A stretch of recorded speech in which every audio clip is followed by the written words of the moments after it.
Ni miaka 65 sasa tangu mapinduzi ya kisoshalisti ya Cuba yabadili sura ya siasa za dunia. Kwa miongo 6 kisiwa hiki kidogo kimesimama imara mbele ya mbabe wa dunia Marekani, lakini leo Aprili 17, 2026, ulimwengu unashuhudia mivutano inayoweza kuishia kwenye milipuko ya mabomu. Rais wa Cuba Miguel Diaz-Canel ametoa kauli nzito: hatutaki vita, lakini tuko tayari kupambana. Kauli hii inakuja huku Donald Trump akisema wazi kuwa akishamalizana na Iran, mlo unaofuata mezani kwake ni Cuba. Sasa swali, je, ni maneno ya kisiasa tu au Marekani inajiandaa kuingia Havana kijeshi? Mimi ni Voice of Siraji, karibu kwenye Makini Media, the trusted voice. Leo tunaingia ndani ya handaki la vita kati ya Cuba na Marekani.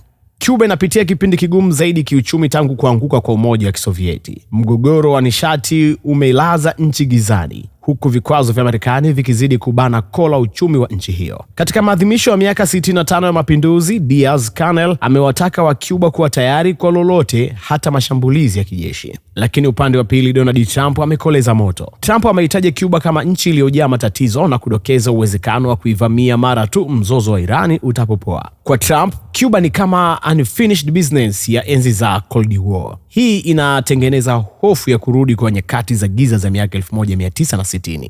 Swali ambalo tunatakiwa kujiuliza: je, Cuba inaweza kweli kupambana na Marekani? Kijeshi Marekani ni superpower, lakini historia inatufundisha kuwa Cuba si nchi rahisi kuivamia. Kumbukumbu ya Bay of Pigs bado ni donda ndugu kwa Marekani. Cuba ina mfumo wa ulinzi wa wananchi, People's War, ambapo kila raia anafundishwa mbinu za kijeshi. Diaz-Canel anasema wajibu wetu ni kujiandaa ili kuzuia vita, na ikiwa haitakwepeka basi tuishinde. Na hii inaonyesha kuwa Cuba haitegemei silaha za kisasa pekee, bali spirit ya kizalendo na mbinu za kivita za msituni, kwa maana guerrilla warfare, ambazo zimewahi kuwatoa jasho Marekani kule Vietnam. Na hapa ndipo tunapofikia kwenye ukweli mchungu wa leo kwamba Cuba inapigwa vita kiuchumi, kwa maana economic warfare, kabla hata ya risasi ya kwanza kurushwa.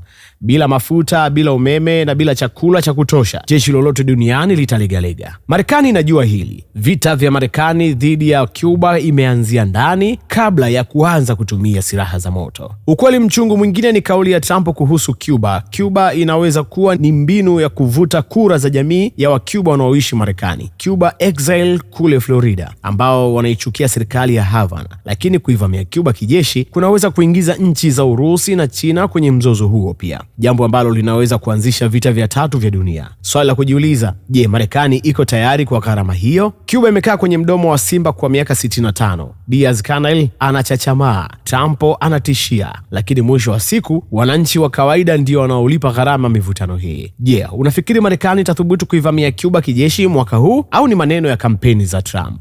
Dondosha maoni yako hapo chini kwamba unadhani Cuba ina siri gani ya kuendelea kusimama licha vikwazo vya miongo 6. Mimi ni Voice of Siraji, hii ni Makini Media, the trusted voice. Usisahau kusubscribe ili uwe wa kwanza kupata uchambuzi huu wa kimataifa. Kuwa makini.